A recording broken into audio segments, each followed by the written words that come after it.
Criou o universo, que abrange todos os seres animados e inanimados, materiais e imateriais.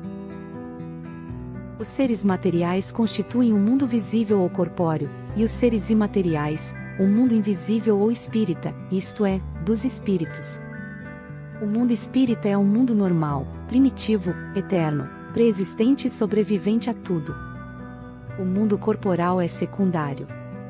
Poderia deixar de existir ou não ter jamais existido, sem que por isso se alterasse a essência do mundo espírita. Os espíritos revestem temporariamente um invólucro material perecível, cuja destruição pela morte lhes restitui a liberdade. Entre as diferentes espécies de seres corpóreos, Deus escolheu a espécie humana para a encarnação dos espíritos que chegaram a certo grau de desenvolvimento, dando-lhe superioridade moral e intelectual sobre as outras. A alma é um espírito encarnado, sendo o corpo apenas o seu envoltório. Há no homem três coisas: o corpo ou ser material, análogo aos animais e animado pelo mesmo princípio vital. A alma ou ser imaterial, espírito encarnado no corpo. O laço que prende a alma ao corpo, princípio intermediário entre a matéria e o espírito. Tem assim o homem duas naturezas. Pelo corpo, participa da natureza dos animais, cujos instintos lhe são comuns. Pela alma, participa da natureza dos espíritos. O laço ou perispírito, que prende ao corpo o espírito, é uma espécie de envoltório semimaterial. A morte é a destruição do invólucro mais grosseiro. O espírito conserva o segundo, que lhe constitui um corpo etéreo, invisível para nós no estado normal, porém, que pode tornar-se acidentalmente visível e mesmo tangível, como sucede no fenômeno das aparições. O espírito não é, pois, um ser abstrato, indefinido, só possível de conceber-se pelo pensamento. É um ser real, circunscrito, que em certos casos se torna apreciável pela vista, pelo ouvido e pelo tato. Para saber mais, leia o Livro dos Espíritos, Introdução, item 6. Quer conversar? Sexualidade, obsessão, luto, depressão, ansiedade, dor, sofrimento. Ninguém está imune à tristeza, desesperança, injustiça ou incompreensão. Por isso é importante conversar, desabafar, aliviar as dores da alma, sem julgamentos, sem medo. Precisamos o equilíbrio e a disposição para seguir em frente. Afinal, a vida não acaba. Às vezes, porém, nos sentimos impotentes e sem forças. Procurar ajuda nessas horas é muito importante. Atendimento fraterno. Na casa espírita você encontrará conforto, compreensão, acolhimento e auxílio. O samaritano oferece apoio, esclarecimento, consolação, assistência moral e espiritual, com a ajuda das inspirações do plano superior da vida. Agende um atendimento fraterno no Samaritano. WhatsApp: 14 998038632. É gratuito. É individual. Oração da manhã. O despertar é motivo de agradecimento. Quando dormimos, deixamos temporariamente o corpo físico e entramos em contato com o mundo espiritual. De volta ao corpo material, ao acordarmos, agradeçamos ao Pai Celestial por nos conceder um novo capítulo em nossas vidas. O amanhecer nos revela a claridade do dia. Nosso ciclo circadiano permite que nosso organismo compreenda que é o momento de iniciarmos nossas atividades, após a noite de refazimento. Agradeçamos, portanto, pelo novo dia e pela abençoada oportunidade de aprender um pouco mais com o auxílio dos benfeitores espirituais, dos amigos encarnados e dessa santa doutrina, que, assim como os primeiros raios da manhã, nos desperta e convida à reflexão e à ação amorosa. É momento de despertar. É o início de um novo dia. É a chance de nos tornarmos melhores que ontem. Se você já fez o seu jejum, sigamos agora, para o banquete de luz e amor que a doutrina espírita nos oferece. E que seja esse o melhor dos nossos dias. Agradeçamos a Deus nosso Pai de amor e de bondade, a Jesus nosso Mestre, aos dirigentes do plano espiritual por nos permitirem esse encontro virtual para estudo de O Livro dos Espíritos. Rogando para que possamos permanecer atentos e vigilantes e para que o nosso irmão, responsável pela exposição, possa receber toda a vibração inspiradora para nos transmitir os ensinamentos dos Espíritos. Muito obrigado.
O microfone está desativado.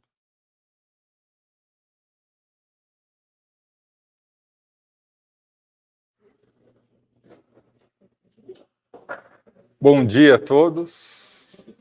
Que a paz de nosso Mestre Jesus esteja com todos nós. Mais uma manhã de estudo, de reflexão a respeito do Livro dos Espíritos. Mas antes, vamos elevar o pensamento a Deus, a nosso Mestre Jesus, para que nos abra o coração, consentindo a oportunidade de entrarmos em sintonia com os Espíritos iluminados que aqui nos assessoram,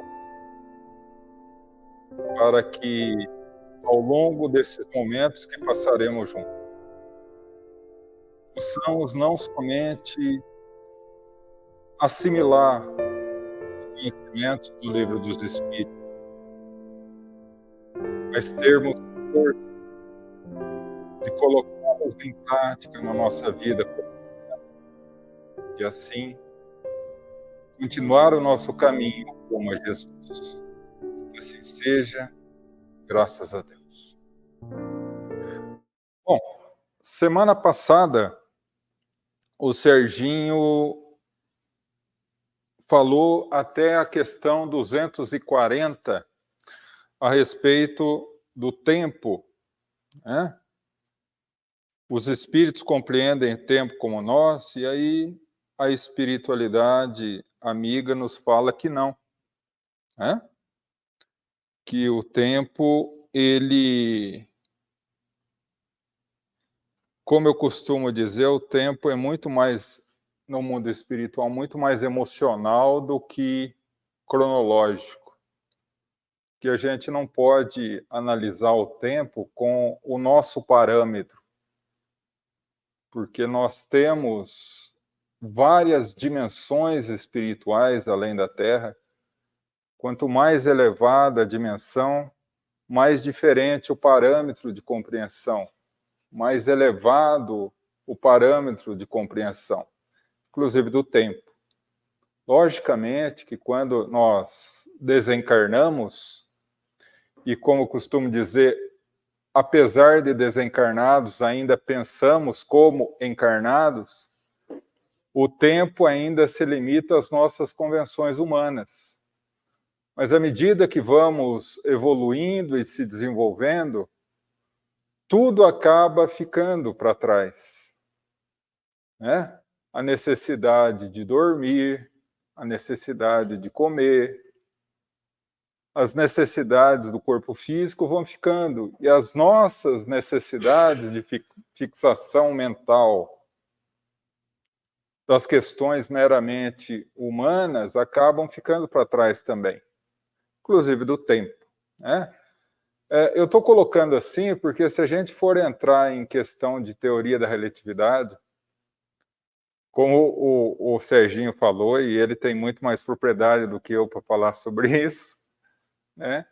Mas a teoria da relatividade nos ajuda também a compreender essa dimensão do tempo. E aí eu dei uma estudada, viu, gente? Isso não é da minha cabeça, não. Mas quando ele falou sobre isso e eu assisti, eu achei muito interessante a gente colocar um filme, para aqueles que gostam de astronomia, é um filme imperdível, chama Interestelar. Eu não sei se vocês já assistiram, mas a tese do filme é o seguinte: o planeta está em apuros, mais uma vez, como sempre, mas dessa vez o governo americano não salva o mundo. Eles mandam uma equipe para procurar um planeta que dê condições à humanidade sobreviver. E aí eles passam por uma série de planetas, né, cada qual com as suas características diferentes. Ah, mas João, isso a gente está cansado de ver. Mas esse filme ele foi assessorado por um físico prêmio Nobel. Então, ele tem uma série de comprovações científicas ali. Inclusive, eles estão em um lugar que o tempo é tão variável que 10 minutos lá equivale a um ano aqui, né? E aí, de alguma forma, eles comprovam a teoria daquilo que os físicos chamam de paradoxo dos gêmeos. Pegar gêmeos idênticos, um fica na Terra, o outro viaja no espaço a uma velocidade próxima da luz, quando ele voltar, o que ficou está velho, o que foi está novo, porque o tempo varia, né? Tanto varia o tempo quanto o espaço, né? E aí, por isso, relatividade, né? Mas essa é uma questão muito profunda, eu só decorei essa parte, então vamos partir para a nossa questão, tá? Então, como o tempo é relativo nessa dimensão, como disse o Serginho, imagina em dimensões espirituais em que a gente não tem nem noção, além daquelas que a gente tem mais próximas à Terra, que são aquelas, como eu disse, ainda muito vinculadas ao nosso tempo material, né? Porque se a gente falar que o tempo nas regiões espirituais próximas à Terra é muito diferente, como que eles fazem também para saber o horário que eles têm que chegar na reunião, né? Por exemplo, né? Não é? Então, logicamente que o tempo ele varia nas regiões próximas à Terra, muito semelhante ao que a gente tem aqui, né? Mas se a gente for analisar a questão de regiões muito mais elevadas do que o nosso lar, por exemplo, o tempo é tido como uma variação totalmente diferente que a gente ainda não conseguiu alcançar, né? Por 3 ocasiões no Livro dos Espíritos, o Espírito de Verdade afirma a Kardec que tem determinados assuntos que a gente ainda não tem condições de entender, né? Ele coloca em determinada questão assim: não entre em um labirinto que não logrará sair, né? Traduzindo para o bom ser-querês, você não tem tutano para entender isso, fica tranquilo, um dia, quem sabe, né? Mas então, a questão 241, continuando a questão 240, já que o tempo não é visto pelos espíritos como nós, ele pergunta: Os espíritos têm uma ideia do presente mais precisa e exata do que nós? Do presente, do agora. Né? A gente precisa entender que a única coisa que nós temos de palpável é o presente. O passado já foi, não tem o que fazer. O futuro ainda não chegou. Né? Mas o presente é palpável. Né? Então, como a espiritualidade vê o presente? Da mesma forma que nós? Do mesmo modo que aquele que vê claramente as coisas tem uma ideia mais exata do que um cego, os espíritos veem o que não vedes. Logo, julgam de modo diferente de vós. Mas lembramos mais uma vez da elevação de cada um. Vamos com calma. De modo que aqueles que veem claramente as coisas têm uma ideia mais exata do que um cego. E aqui nós vamos utilizar um exemplo que Kardec utiliza.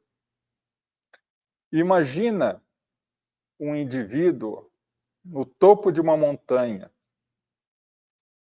E de lá ele tem a vista de uma estrada. E nessa estrada está vindo uma pessoa. A pessoa que está na estrada, ela tem a vista do que está na frente dela. O indivíduo que está no topo da montanha, ele tem a visão da onde o indivíduo passado, aonde ele está agora, presente, e aonde ele passará, futuro. Então, se ele observar que tem uma ponte quebrada adiante, a gente poderia dizer que ele está vendo o futuro do indivíduo que está caminhando? Pode. Mas a gente pode afirmar que com certeza o indivíduo vai passar pela ponte? Não, por quê? Porque é o livre-arbítrio do indivíduo pegar um atalho. Ou arrumar a ponte. Né? Então, dessa forma, ele tem uma visão muito mais clara. Né? Quanto mais variáveis a gente tiver, melhor é o nosso julgamento. Quanto mais conhecimento nós temos, mais nós temos condições de avaliar, de julgar. Né? Como nós julgamos? Julgamos conforme o nosso conhecimento. E qual é o nosso conhecimento na Terra? Muito estreito. Nós temos conhecimento de poucas variáveis. Mas os espíritos que nos assessoram, nosso mentor espiritual, nossos anjos da guarda, os amigos espirituais, eles têm uma visão muito mais ampla do que nós. Muito maior número de variáveis, eles têm conhecimento. Lógico que, diante desse número maior de variáveis, eles têm uma maior condição de afirmar como será a nossa trajetória, ou qual a tendência que nós vamos seguir, que caminho.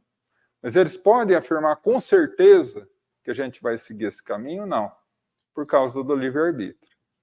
Espíritos que vivem em uma colônia superior a esses nossos irmãos têm um número muito maior de variáveis, tendo condições de avaliar com maior precisão, até chegarmos em Jesus.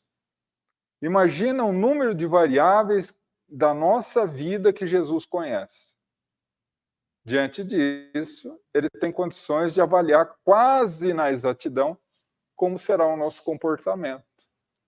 Mas na exatidão completa? Não. Por quê?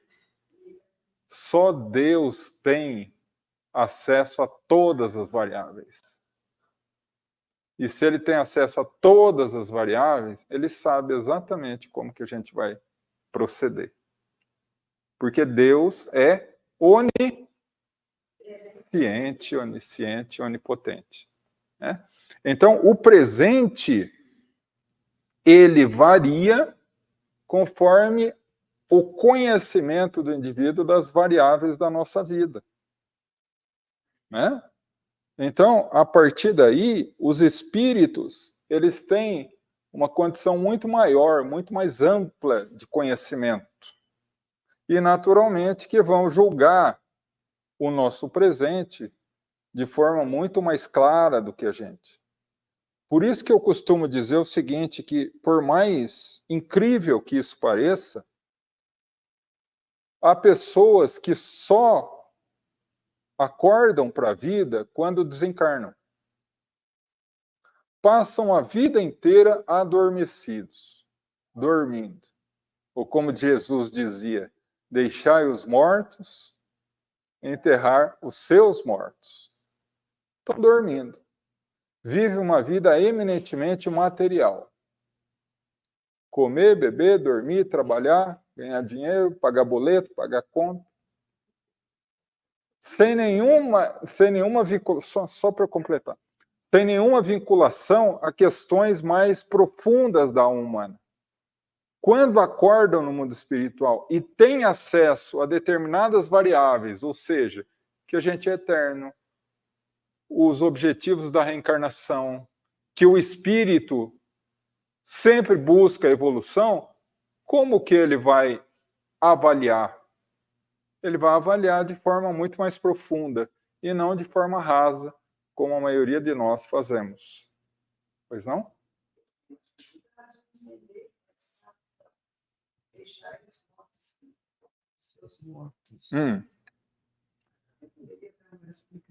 Claro. Todas as vezes que eu ouço isso, eu fico assim, não consigo. Na verdade, assim, a questão que surge aí é o seguinte: em que contexto Jesus falou essa frase? Um jovem se aproxima de Jesus e diz: Mestre, a tua mensagem me tocou.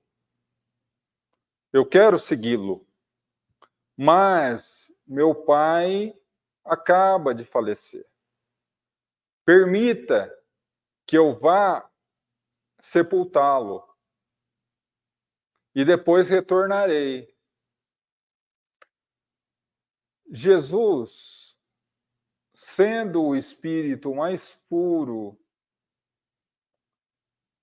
que se vinculou à Terra e se vincula à Terra, sendo o nosso modelo, ou seja, que nos ensina, e o nosso guia, ou seja, que fala, olha, eu não estou aqui só para ensinar, mas eu estou aqui para demonstrar. Jesus não perde nenhuma oportunidade para deixar um ensinamento. E ele diz essa frase: deixai os mortos enterrar os seus mortos. Se nós levarmos ao pé da letra, Jesus foi intransigente, dizendo, olha, me segue, o resto não interessa. Deixa teu pai aí, já morreu mesmo. Mas a gente jamais pode levar ao pé da letra. A gente precisa compreender o conceito. Tá? E mais uma vez, lá vai o João falar da cultura do povo hebreu de novo. Mas Jesus vivia lá, então ele se manifestava conforme a cultura deles. O maior compromisso de um hebreu é com Deus. Depois de Deus, o Pai. Mais do que a mãe. O Pai é representante direto de Deus na terra para o Filho. Não enterrar ou não comparecer no sepultamento do Pai é um crime inafiançável. Do ponto de vista legal, era crime. Então, Jesus quer dizer o seguinte, olha, por mais importante que seja, é uma convenção humana. Você precisa optar pelas coisas espirituais. Esse é um sentido. O outro sentido que ele utiliza é o seguinte, morto e vivo no sentido espiritual, que é exatamente aquilo que eu falei. A pessoa é considerada viva quando ela dirige sua vida encarnada com um aspecto de uma vida mais profunda do ponto de vista espiritual. Porque quando ela vive a sua vida extremamente vinculada às questões materiais, ela não despertou para a vida. Então, ela está morta. Tá? Então, quando ele fala, deixai os mortos enterrar os seus mortos, ele indica o seguinte, olha, não adianta discutir com quem ainda não despertou para a verdade. Deixa. Um dia eles acordarão. Mas você que já despertou para a verdade, e aí a tradução do Ser Quereres, não fica malhando em ferro frio. Deixa, que um dia eles despertarão. Segue você. Entende? Então é nesse sentido que ele fala. Mas dá uma analisada no terceiro tópico do capítulo 23 do Evangelho segundo o Espiritismo, chamado Moral Estranha. Lá ele analisa essa questão, deixai os mortos enterrar os seus mortos. São algumas frases de Jesus que aparentemente parecem meio estranhas. É enigmático, exatamente. Então, dessa forma, ele coloca, os espíritos veem o que vocês não veem. Então, como nós julgamos o nosso presente? Bom, deixa eu analisar a minha vida. Eu tenho uma família harmoniosa, eu tenho um emprego bom, eu tenho uma condição social razoável, eu tenho saúde. Está tranquila, do ponto de vista físico, está uma maravilha. Se melhorar, vira festa. Porque eu estou avaliando o meu presente pelas condições que eu tenho, pelos parâmetros que eu tenho que são materiais. Será que os meus amigos espirituais avaliam o meu presente da mesma forma? Eles têm maiores variáveis, maior número de variáveis. E eles me veem como um espírito imortal. Eu posso ter uma família organizada, saúde perfeita, um trabalho bom, uma vida social tranquila, mas posso ser moralmente um desastre. Eles estão vendo a nossa programação espiritual. Exatamente. Por isso que nós, muitas vezes, e aqui eu vou utilizar um exemplo que alguns anos atrás eu ouvi, e eu achei tão interessante esse exemplo, e era uma época de eleição, né? E eleição, todo candidato quer ganhar. E aí um amigo falou assim para mim, João, os candidatos ficam doidos para ganhar. Mas sabe o que acontece com o seu mentor espiritual quando ele ganha? Não, o quê? Ele chora, meu Deus, ganhou, e agora? Porque o compromisso espiritual que eles assumem com a governança, seja em qualquer setor que seja, é imenso. Então, para o ponto de vista espiritual, é uma alavanca ótima de progresso, mas também é uma armadilha extremamente perigosa. Por que eles falam isso? Porque eles têm variáveis que a gente não tem. Mas quando você fala que eles têm variáveis que a gente não tem, são espíritos mais evoluídos, né? Mais Não evoluídos. basta eu desencarnar que eu vou ter uma visão maior da Não. São espíritos mais Espíritos evoluídos. mais evoluídos. A gente está falando aqui de amigos espirituais, mentores espirituais que trabalham diretamente no nosso progresso, no nosso plano encarnatório, né?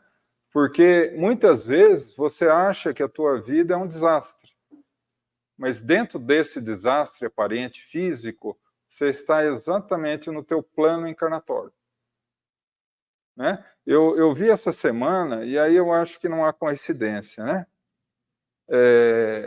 Chico Xavier estava caminhando pela rua quando ele e um grupo de amigos viram um mendigo, procurando comida no lixo. E todo mundo ficou tocado por aquela questão, né? E Chico foi, atravessou a rua e cumprimentou, né? E deu um valor para que ele pudesse comprar alguma coisa para comer.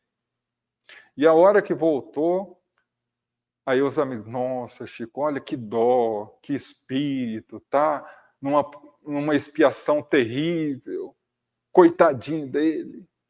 Muito pelo contrário, meus irmãos, é um espírito de alta elevação espiritual.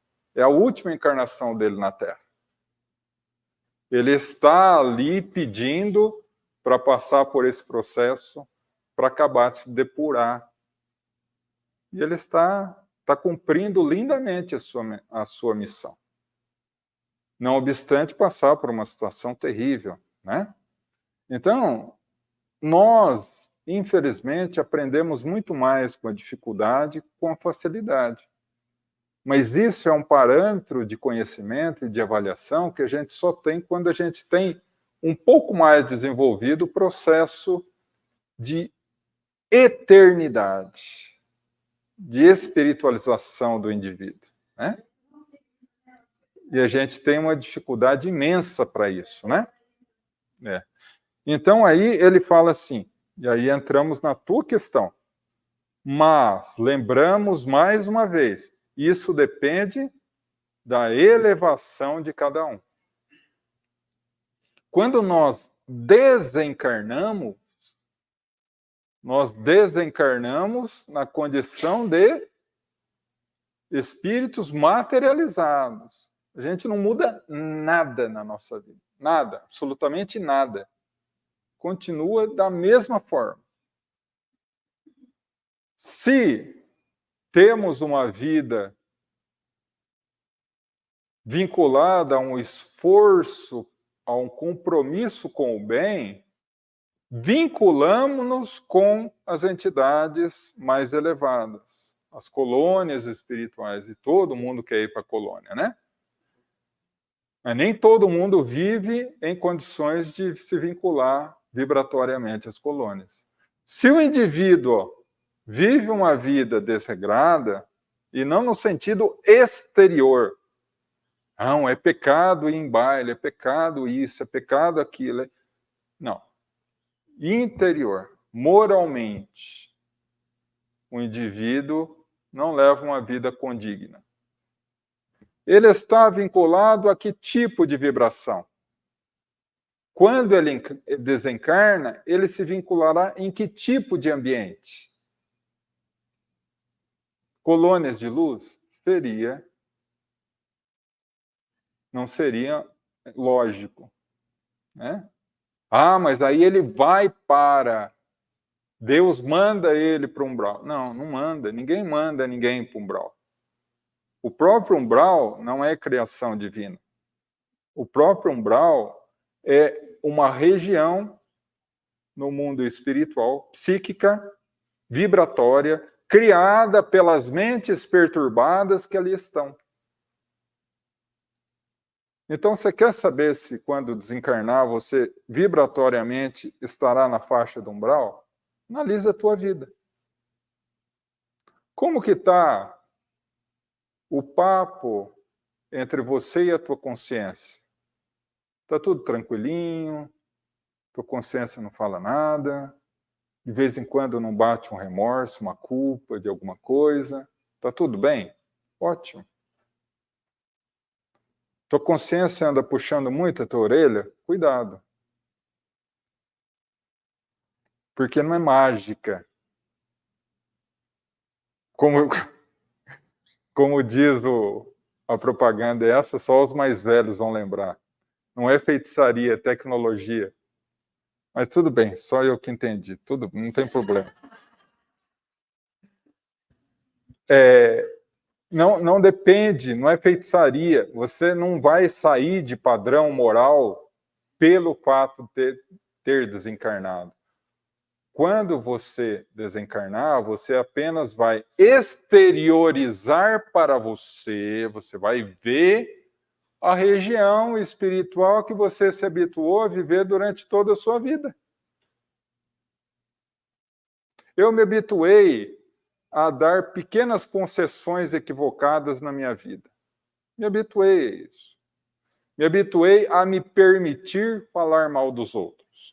Me habituei a levar vantagem em tudo. Me habituei a passar os outros para trás. Me habituei a aproveitar as oportunidades para levar vantagem. Eu me habituei a isso. Quando eu desencarno, eu vou para as colônias de luz, eu vou... Como que vai ser? Vai ser a consequência do que eu vivo. Jesus fala mais lindamente do que eu, afinal de contas, entre eu e Jesus tem uma diferença. Né? Pequena, mas tem, estou brincando. Olha o cúmulo do orgulho, né? Jesus fala assim, aonde estiver a sua mente, ali estará o seu coração. Então é isso. Quer saber como é que vai ser sua vida no mundo espiritual? Vê como é que é a sua vida hoje. A única diferença é que quando eu estou irritado, nervoso, esbravejando com todo mundo, eu saio na rua e vejo o passarinho cantar, dá vontade de dar um tiro para ele ficar quieto. O céu está azul, o sol está brilhando. No mundo espiritual, não. No mundo espiritual, se eu estou nessa faixa de sintonia, eu vou olhar espíritos monstruosos, vou ver gente gemendo, chorando, vou ver um céu negro, vou ver as regiões umbralinas. Por quê? Porque eu estou sintonizado ali, não porque ninguém me mandou para lá. Quem me manda para regiões vibratoriamente espirituais negativas ou positivas somos nós. Mudar o padrão vibratório. Eu costumo dizer uma coisa que é polêmica. Atenção, gente, polêmica. As pessoas se habituaram a colocar, sim, o umbral é local de pessoa má. Pessoa boa não vai para o umbral. Tá vendo? O umbral é local de pessoa que não se arrepende. Pessoa, e aí desculpa se a carapuça servir, porque já serviu para mim também. É que o mentor manda falar, a gente é obrigado. O umbral é local de pessoa que não se arrepende. Pessoa que passa a vida habituada a culpar todo mundo. A minha vida não vai para frente porque Deus me persegue, porque os mentores não fazem nada, porque quando eu era criança, meu pai e minha mãe fez isso comigo, porque meus irmãos não me compreendem, porque meu chefe é severo demais, porque meus empregados não seguem as minhas orientações, porque o governo não leva a sério o que tem que fazer. E eu? Eu não tenho culpa na minha vida? Gente, se eu não tiver responsabilidade no caminho que eu levo a minha vida, quem que vai ter? Entende? As pessoas ficam chateadas quando eu falo, mas é verdade. Por que que o André Luiz ficou 8 anos no umbral? Ah, não, eu vi uma psicografia aí de um espiritado da vida. Sabe o que é espiritado, né? Tem infecção de espiritismo. Ouviu o galo cantar e não sabe onde, sabe? Ah, não, eu ouvi nessas obras aí que os mentores ficaram lá no mundo espiritual olhando o relógio. Ah, não, já deu 8 anos, agora vamos buscar ele, coitado. Afinal de contas, ele devia estar com Hitler lá em Plutão, na prisão lá, né? Sendo... Ai, meu Deus, como que o pessoal pode imaginar que Gandhi, um espírito tão evoluído, vai se rebaixar a ser carcereiro de Hitler? Bom, mas esse é assunto para outra coisa. Eles não vão olhar no relógio. Por que ele ficou 8 anos? Ele levou 8 anos para se arrepender. Durante 8 anos, ele culpou todo mundo pelo problema que ele tinha. Quando ele fala, não precisava nem falar, meu Deus, mas ele deve ter falado, porque está no livro. Meu Deus, me perdoa. Hoje eu sei que o grande problema de eu estar aqui sou eu. E aí a cena linda, né? Imagina a cena. Abre um véu de luz e Clarence aparece. Nossa, que coincidência ele está no umbral justo na hora que ele pediu perdão, né? Não é. Quem que estava orando para ele no momento que ele morreu? A mãe, que é um espírito muito evoluído, né? Mas se a mãe estava orando por ele, do ladinho dele, por que ele foi para o umbral? Vibração, sintonia. Nem a mãe ligou. Por quê? Porque ele era orgulhoso. E aí, Kardec faz a seguinte pergunta: qual o maior entrave para o progresso da humanidade? Orgulho e egoísmo. Então, vamos começar a colocar a barbinha de molho, gente. Eu nem penso muito nisso para não ficar muito triste, mas a gente precisa começar a mudar, entender? Desenvolver o processo de eternidade na nossa vida. Nós não somos da Terra, nós estamos na Terra. Então, nós precisamos mudar a nossa avaliação da conduta. Não quando a gente está no centro. Quando a gente está no centro é fácil. Mas na rua, no trânsito, no trabalho, dentro da família. Mudar. Será que vale a pena eu me irritar com isso? Será que vale a pena eu não perdoar agora?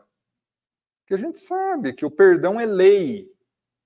Não é direito de quem é ofendido perdoar. Perdão é lei.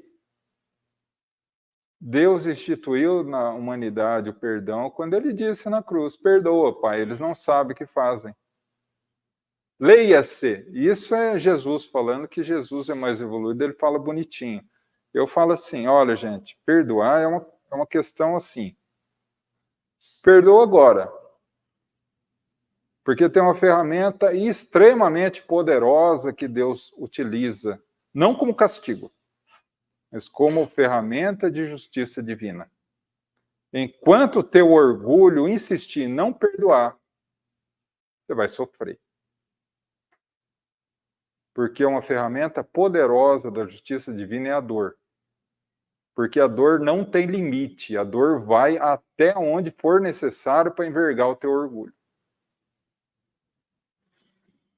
Você tem problema com alguém, esse alguém reencarna na tua cidade.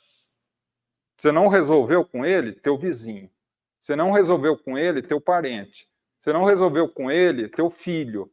Você não resolveu com ele, teu irmão. E vai chegando cada vez mais próximo. Até o momento que se torna insuportável, você fala: quer saber, eu vou perdoar. E aí você se liberta. Porque o problema não é o outro, o problema sou eu.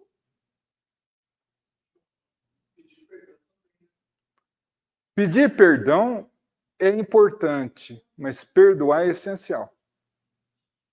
Porque, assim, quando a gente pede perdão, inconscientemente a gente sai da faixa vibratória daquela pessoa.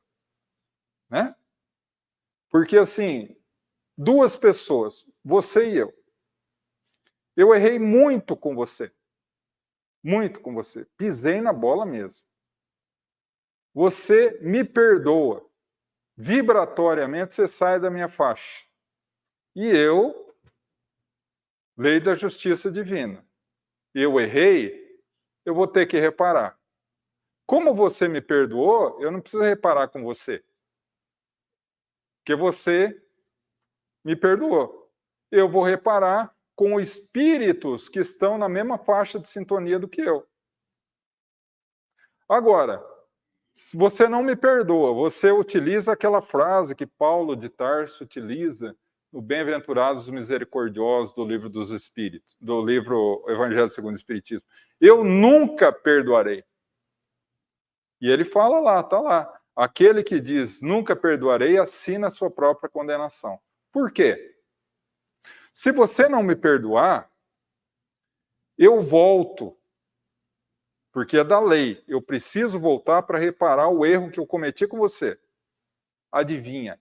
Você volta comigo. Mas eu sou ofendido, sim. Mas reparar o quê? Reparar a falta de misericórdia. O fato de você não ter me perdoado. Porque perdão é lei. Perdão é dever, não é oportunidade. Entende? Aí a gente volta junto. Como a gente volta junto e eu errei com você, é aquele pai e filho que não se dão bem. É aquele marido e esposa que é pau para quebrar. Entende? São os irmãos que só falta um matar o outro. Por quê? Porque um errou e o outro não perdoou. Vem junto para transformar o ódio em amor. Só que as tendências do passado afloram. E aí? Até o momento que os dois chegam à conclusão que não vale a pena. Entendeu? Então, o pedir perdão é importante, mas o perdoar é essencial. É individual. Não, só volta junto quando eu não perdoo. Porque se eu não perdoar, eu volto junto com ele. E se fui eu que errei? Eu errei. Vamos colocar assim, vamos colocar nesses termos. Hoje quase não acontece isso. Mas antigamente, há 50, 60 anos atrás, vamos colocar um cara bonito, charmoso, elegante, cara mais ou menos que nem eu. Assim. Ai, meu Deus do céu. Meu guia vai me matar hoje. Eu tinha o hábito de iludir moças. Década de 30, 40, em que uma moça que tinha um mau passo destruía a vida dela. Muitas vezes a família expulsava de casa e a única coisa que sobrava para ela era a prostituição. E eu tinha esse hábito. Eu peguei uma moça, desvirtuei a conduta dela, ela é expulsa de casa, se torna prostituta. Eu errei com ela. Tudo o que acontecer com ela, a partir daí, a responsabilidade é compartilhada comigo. Calma. Calma que eu chego lá. Calma que eu chego lá. Aí, eu cresço, eu amadureço, eu me arrependo, a consciência bate. Eu vou até ela e peço perdão. Falo, olha, eu gostaria de te pedir perdão, que eu errei com você. Eu não deveria ter feito isso. Eu tenho condições, eu vou te arrumar um emprego decente, eu vou te auxiliar a ter um local bom para morar, para te tirar dessa vida. Aí ela fala, eu não quero. Eu me habituei a essa vida, eu gosto dessa vida. A partir daí, eu estou livre vibratoriamente. E o que acontecer com ela a partir dali, é o problema dela. Entendeu? E eu vou reparar o mal que eu fiz com ela através da prática do bem. com outras pessoas. Prática do bem.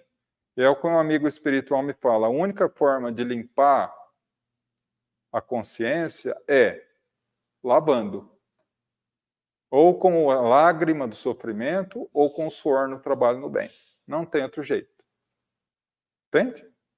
Então, a forma com que você encara a tua vida é a condição que você vai se encontrar no mundo espiritual. Por isso que ele coloca. Mas lembramos, mais uma vez, isso depende da evolução ou elevação de cada um. Quando a gente desencarna, a gente está muito vinculado à matéria. Mas se você passou a vida inteira se impondo a necessidade de vincular mais a questão espiritual do que material, conduzir a questão material da sua vida pelo foco espiritual, tranquilo. Se você fez o inverso, melhor se arrepender para começar a mudar. Né? E aí Jesus fala o quê? Porque Jesus fala tão lindamente, mas às vezes ele fala tão lindo que a gente fica envolvido na beleza da mensagem e acaba esquecendo a profundidade do ensinamento. Procurai primeiro os tesouros no reino dos céus, e tudo mais vos será dado como acréscimo de misericórdia. Questão material é questão supérflua. É duro falar isso para quem está encarnado e para quem está muito vinculado à matéria. Mas não importa a tua condição social, a tua condição financeira, a tua condição de saúde, a tua condição material. O que importa é a condição espiritual. Porque o que está para acontecer na tua vida vai acontecer. Porque Deus nos olha pelo olhar do espírito e não pelo olhar da matéria. Se uma pessoa extremamente rica tiver que perder tudo para melhorar, ela vai perder tudo para melhorar espiritualmente. Ah, mas isso é uma praga. Depende do ponto de vista. Né? Um desastre. Morre 100, 150 pessoas num acidente aéreo. Nossa, que desastre. Desastre físico. Espiritualmente se libertaram. Então, são questões que a gente precisa avaliar. E por isso que ele coloca, os espíritos veem o que a gente não vê. Por quê? Porque eles avaliam a conduta da nossa vida pelo ponto de vista da eternidade. André Luiz coloca no prefácio do livro Nosso Lar. Uma existência, um dia. O que é para você, numa existência de 100 anos, passar um dia na cama em recuperação por uma doença? Não é nada. É doloroso? É.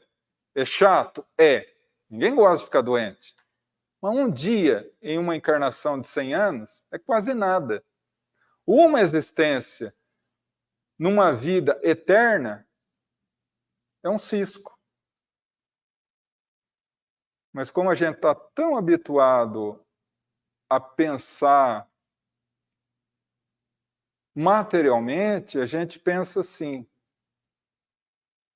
planos a curto prazo agora, a médio prazo, hoje à tarde, a longo prazo amanhã. A gente imagina planos para a nossa vida no mais tardar para o ano que vem. Jesus planeja a nossa vida para daqui a 100, 200, 500, 1000 anos. Por quê? Porque ponto de vista, avaliação.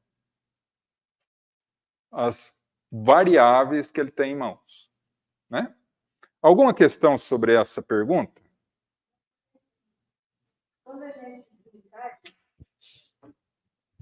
Essa sensação de tempo passa a ser do mundo espiritual ou a gente continua na Terra em questão de tempo, de horas, de anos? Como? Se você desencarna, se o tempo fica diferente. Ah, não. É isso que a gente colocou aqui. Quando nós desencarnamos, nós estamos vinculados ao fuso horário, vamos colocar o fuso horário da Terra, né? Então, a gente pensa como encarnado, né? Então, a gente vai conseguir desencarnar e volitar? Não. Por quê? Porque a gente pensa que está encarnado. Você desencarnou, tá? Vamos colocar nesses termos. Você desencarnou, o mentor espiritual te leva para um passeio nas profundezas do oceano, nas fossas marianas. 8.000 metros abaixo da superfície. Você vai sentir como? Que você está se afogando. Só que você não tem pulmão para se afogar. Se colocar você como espírito numa fogueira, você vai se sentir queimando. Mas você tem corpo para se queimar? Não tem. Mas por que você sente a queimadura? Por que você sente se afogar? Porque você pensa como encarnado. Você acha que vai se afogar ou se queimar. Da mesma forma, o tempo. Se desprender das coisas materiais, mas isso leva tempo. Por isso que Kardec fala que o período de adaptação no mundo espiritual, que ele chama de perturbação, leva tempo de espírito para espírito. Quanto mais evoluído, mais rápido esse desapegar. Quanto mais apegado à matéria. Entende? Uma pessoa que se vincula, e aqui eu não estou falando em academia no sentido bom da palavra, todo mundo deveria fazer academia, inclusive eu. Mas aquelas pessoas que vão para academia porque tá com um dedinho de gordura, assim, né? Tá com 1,5 de gordura corporal, mas ainda quer emagrecer. Porque acha que, não, tem que aumentar aqui, tem que diminuir ali, tem que fazer acontecer. Está tão vinculado ao corpo, quando desencarna, como é que vai ficar? Na academia. Na academia. Academia umbralina, né? Então, agora, tudo depende. Depende da forma com que a pessoa encara a vida. Tem que ter equilíbrio. Na verdade, é assim, a matéria é uma ferramenta do espírito, não o contrário. Um exemplo que ninguém vai gostar. Você só come quando você tem fome? Ou quando você tem vontade de comer? Então, você está sendo escravo do teu corpo ou você está comandando o teu corpo? Ó, quer uma dica? Quando você abre a geladeira e fala, eu estou com uma fominha, mas não sei do quê. É porque você está com vontade de comer, você não está com fome. Não é? E nisso, todos os aspectos da vida. Eu estou com uma vontade de dormir às 2h da tarde, numa quarta-feira. Você está com sono? Não, estou com vontade, estou com preguiça. É isso. Entende? Então, a gente tem que analisar isso. Por quê? Se a gente passa a vida inteira escravo do corpo, o que acontece quando a gente não tem mais corpo? Continua perturbado. A pessoa, e aqui mais uma vez, polêmica, hoje eu estou polêmico. A pessoa fuma a vida inteira. 2, 3 maços de cigarro todo dia. Desencarna. Deus me amparou, agora que eu desencarnei, não tenho mais vontade. Lógico que tem. Mas não tem corpo para usufruir do cigarro. O que ele faz? Encosta em quem fuma. Toda certeza. Uma delícia. Beber, fumar. Quando eu falo isso, as pessoas ficam chateadas comigo. João, você não pode ser radical. Não existe pessoa que beba sozinho, que fume sozinho. Não tem. Sempre tem um ou dois junto. Fumando. Mas eu bebo socialmente. Você bebe socialmente acompanhado. aí é remédio. Aí, a prescrição médica, aí tudo bem. Mas vamos ser sinceros, quem aguenta parar no primeiro cálice? Né? Então, assim, são coisas que a gente tem que começar a mudar a mentalidade. Né? Porque, assim, a gente tem, muitas vezes dentro do meio espírita, a gente tem um melindre. Ah, e eu vou chatear as pessoas se eu falar isso. Mas que a sua fala seja sim, sim, não, não.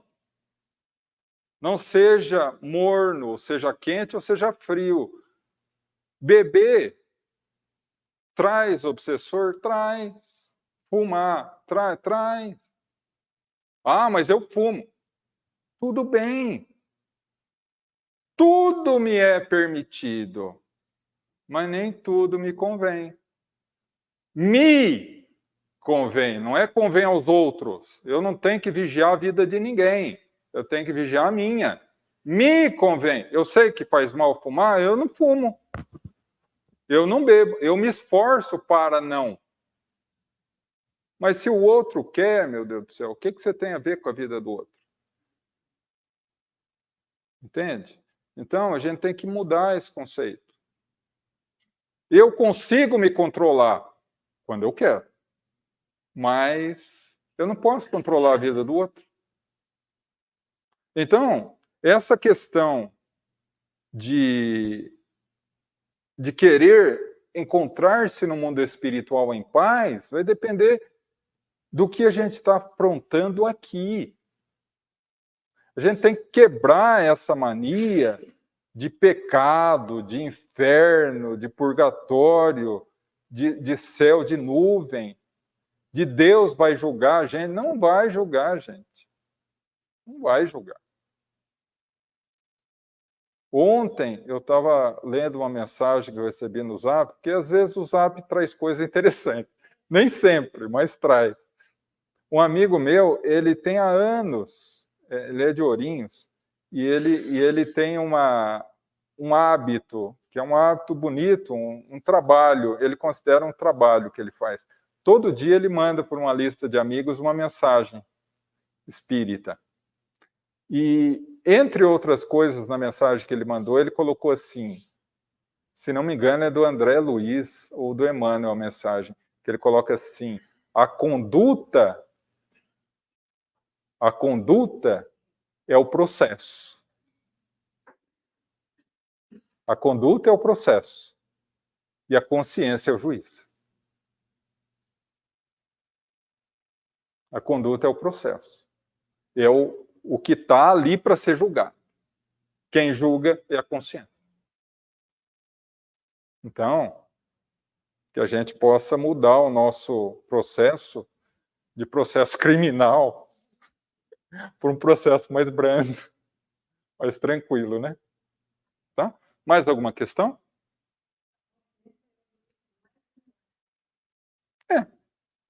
Porque a gente não consegue fugir, né? Consegue fugir.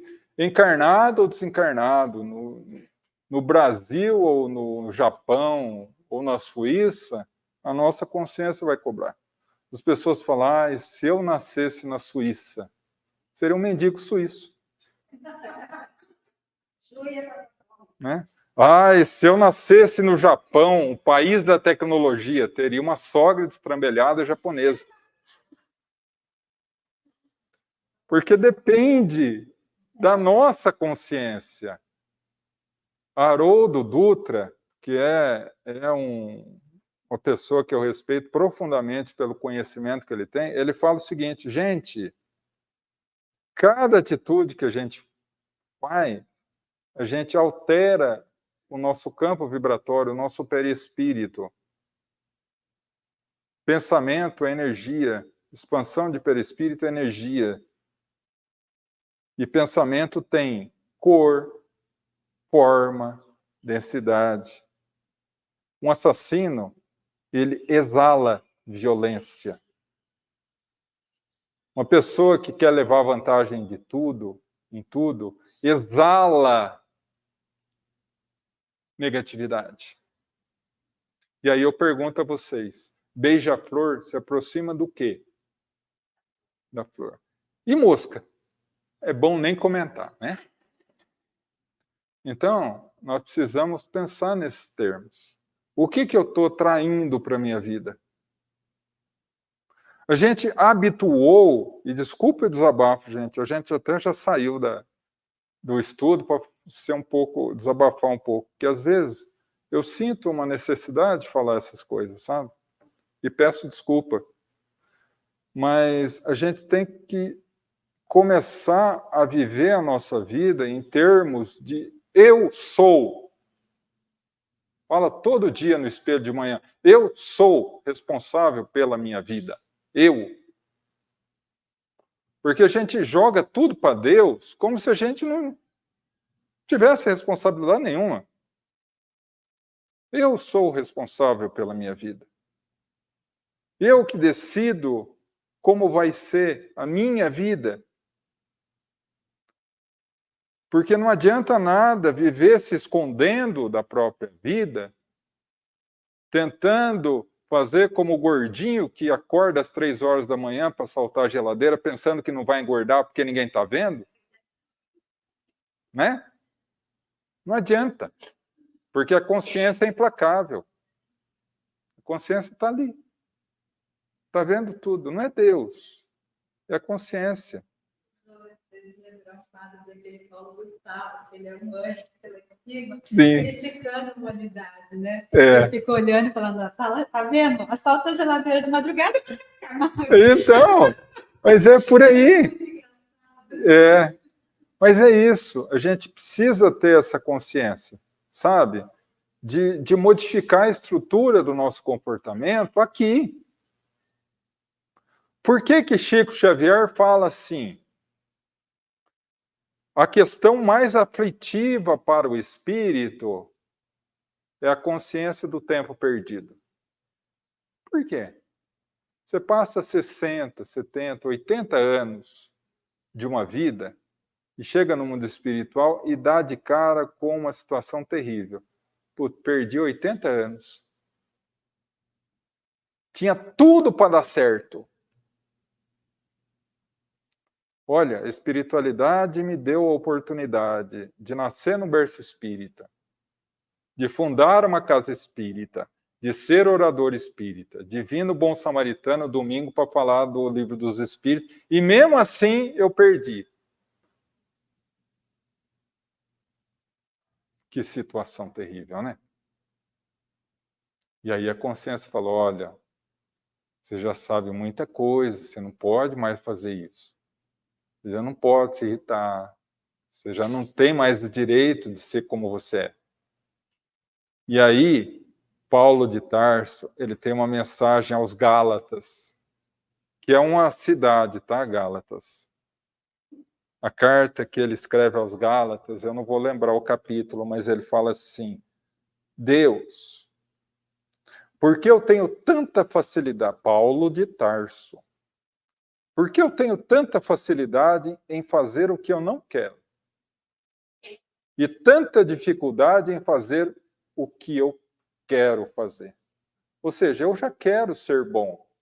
Eu não quero ser mal. Eu tenho tanta facilidade em ser mal e tanta dificuldade em ser bom. Por quê?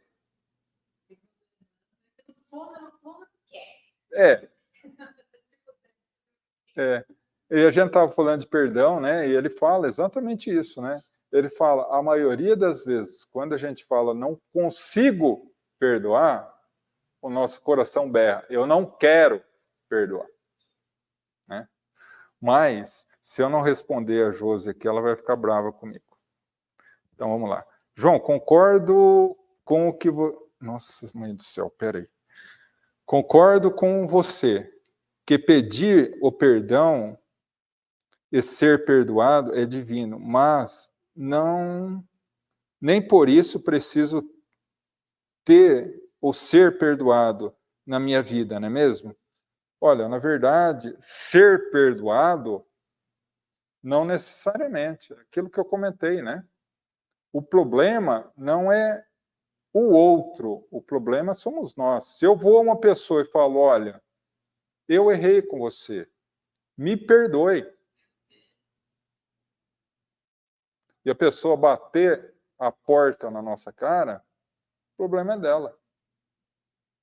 Ela estará comprometida com a falta de misericórdia. Eu não repararei mais com ela, porque eu me desvinculei com ela no momento que eu pedi perdão.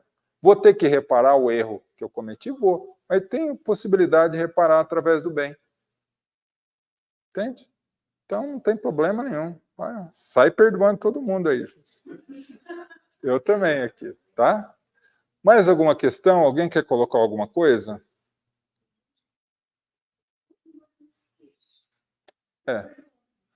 Na verdade, uma coisa que a gente precisa entender de uma vez por todas. Esquecer não é perdoar. E perdoar não é esquecer. Esquecer é fisiológico, é mental. Nós passamos a nossa vida submetidos a acontecimentos. Acontecimentos bons e acontecimentos ruins. Acontecimentos que marcam a nossa vida se são fortes. Para o bem e para o mal. Tá? Então vamos imaginar assim. Alguém aqui consegue esquecer o dia que o filho nasceu? Por quê? Porque gravou. Gravou na alma. Você não esquece. E aí se alguém chegar e falar, ó, você só perdoou se você esqueceu o dia que seu filho nasceu. Não tem como. Da mesma forma, quando te pisam no calo, quando te apertam, quando te marcam, quando te ferem a alma, isso fica gravado. Não porque você não perdoou, mas é porque é meio que mental, psicológico. Te tocou profundamente. Então, não é esquecer, porque você não vai esquecer. A grande questão do perdão não é o esquecimento, é quando você lembrar, você não sentir raiva, vontade de pular no pescoço. Você não sentir mais um sentimento negativo dentro de você. Isso é perdão.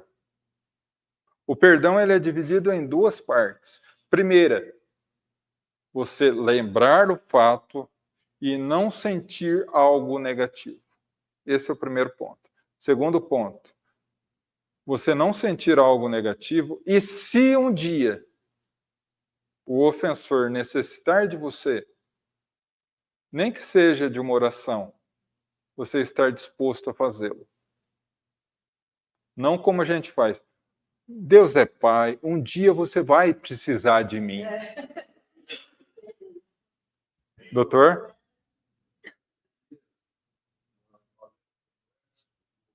Sim. O Edson de Botucatu Sim. deixou aqui essa mensagem.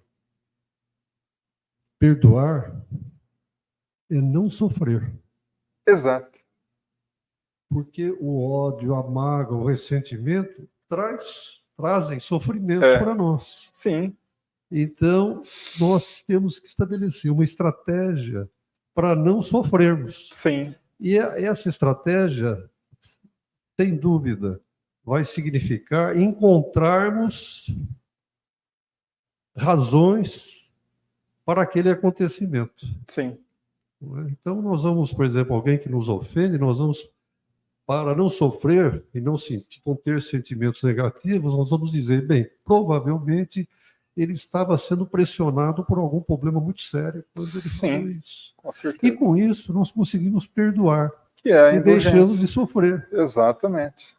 Exatamente.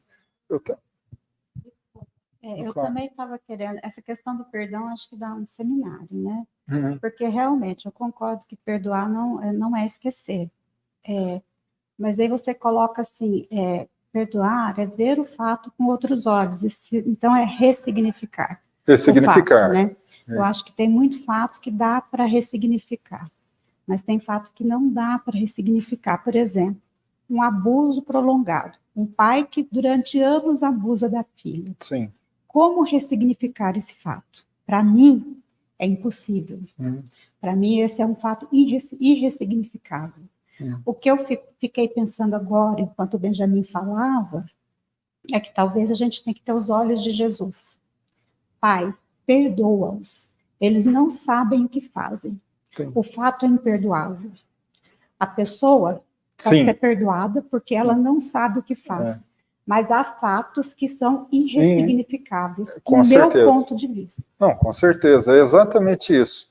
A pessoa, a gente há necessidade de desvincular o ato da pessoa, né?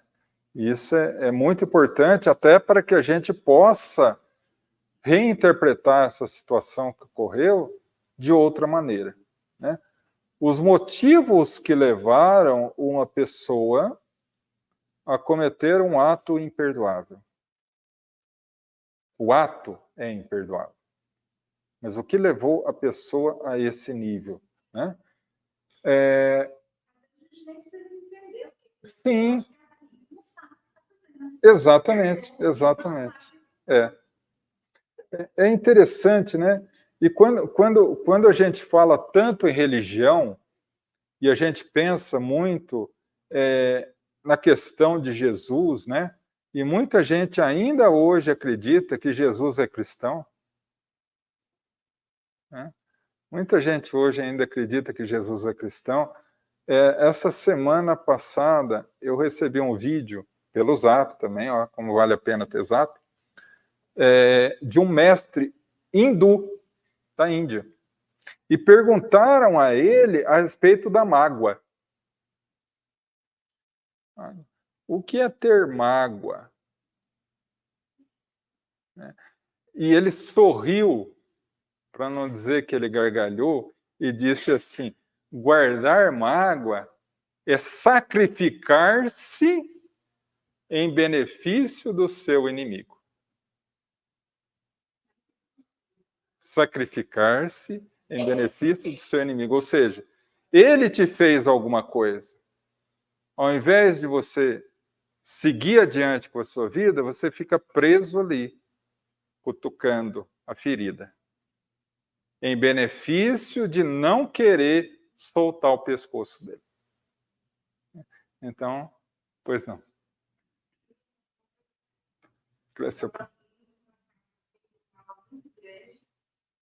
E a pessoa desencarna. E é difícil, essa parte do perdão é uma parte que pega bem a gente mesmo, é difícil. E como que faz daí? A pessoa desencarnou e você não perdoou. Porque foi uma coisa muito grave. Sim. Que mexeu com todo o psicológico, toda a vida da pessoa. Aí a gente entra...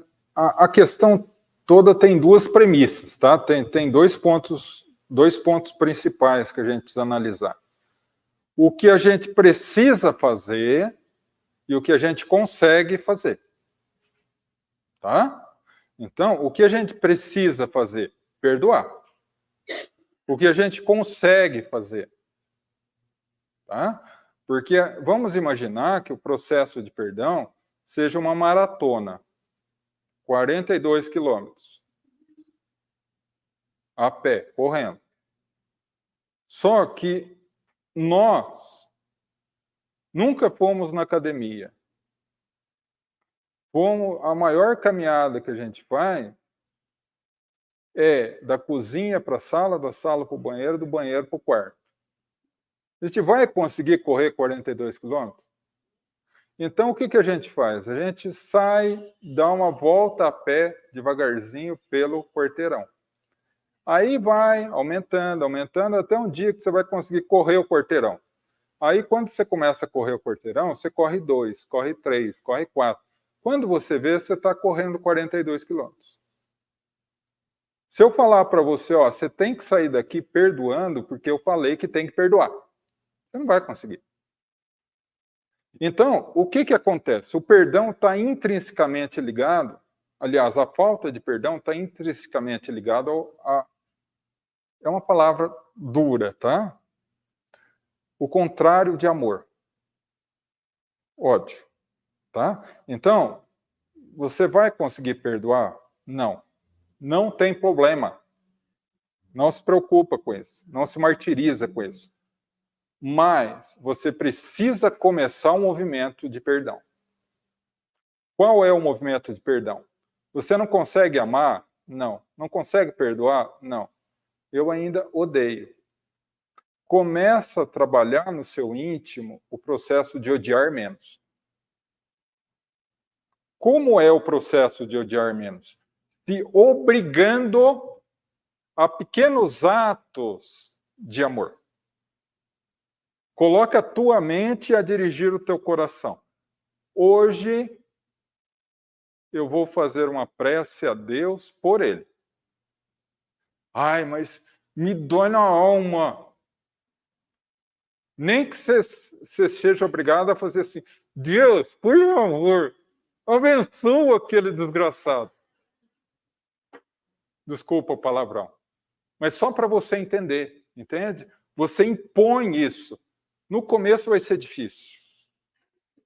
Como todo processo de caminhada, quando a gente começa, é complicado. Dói tudo. Quando você vai na academia a primeira vez, dói tudo. Na hora que você fizer a primeira oração por ele, vai doer na alma. O que eu estou fazendo aqui orando por aquele que me... Mas se esforça. 1 dia, 2 dias, 3 dias. Porque a pessoa que cometeu o erro com você, se ele está na condição de desencarnado, de 2 uma. Ou ele já se arrependeu, ou ele está sofrendo para alcançar o arrependimento. De 2 uma.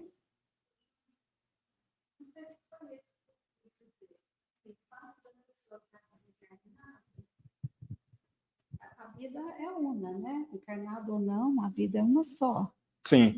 Então, não impede o perdão o fato dela estar desencarnada. O perdão pode ser agora ou depois, Sim. em algum momento. E também o perdão é um ato individual seu. Sim. Se a pessoa está desencarnada ou não, você perdoou, é para você. Você não precisa chegar na pessoa e falar, eu te perdoo. Não, Você pode... É uma coisa que é desvincular daquele fato, daquele momento, daquela situação, se livrar, né? Como disse o Benjamin, não carregar aquele sofrimento com você. Então, a pessoa não depende nada o fato da pessoa estar perto ou não, para você perdoar.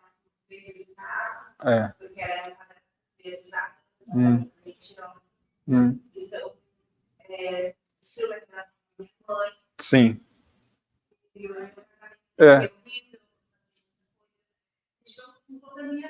Sim. E eu sempre gostei. Toca muito. Então, é aquilo que eu comentei, né? Ele continua vivo. O que ele fez com você foi uma atrocidade.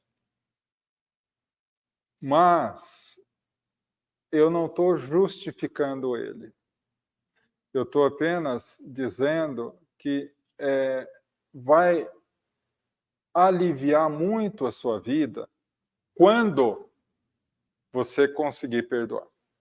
E eu estou falando que você não vai conseguir perdoar do dia para a noite. Mas há necessidade de você começar com passos pequenos. Pequenos passos. Porque quando... E aí Francisco de Assis fala uma coisa linda. Comece fazendo o necessário. Quando você perceber, estará fazendo o possível. E quando menos perceber, estará fazendo o impossível. Se você se autodisciplinar nesse processo, um dia você vai olhar para tudo isso e falar, meu Deus, não vale a pena. Eu opto por ser feliz. Não sofrer. Porque isso te carrega uma dor. Vamos. Seria uma ótima ideia, né? Vamos. Bom, então, espero que tenha ajudado de alguma forma. E a vocês, nossos irmãos, infelizmente vamos parar por aqui, porque senão vocês sabem que eu começo a falar, não paro mais. Inclusive, eu já estou chateado com a Cecília estar aqui presente. Quando ela não está, eu abuso, mas quando ela está, tem que segurar as pontas. Porque eu só fiz uma questão, Cecília, você acredita? Então vamos agora. Temos algum recado, doutor? Não? Então vamos novamente elevar o nosso pensamento, agradecendo essa conversa que tivemos, esse diálogo, essa troca de informações, esse contato com a espiritualidade amorosa que nos abençoou e que possamos retornar aos nossos lares, levando um pouco da luz desse ambiente, nossos familiares, nos fortalecendo, para que possamos, através desses ensinamentos, ter mais força de seguir Jesus. Porque Ele nos disse que a estrada que leva à salvação, que leva à paz de consciência, que leva à felicidade, seria através dos espinhos e das dores, pedras, das angústias. Mas bem-aventurado aqueles que atravessam, assim seja. Vamos ao passe.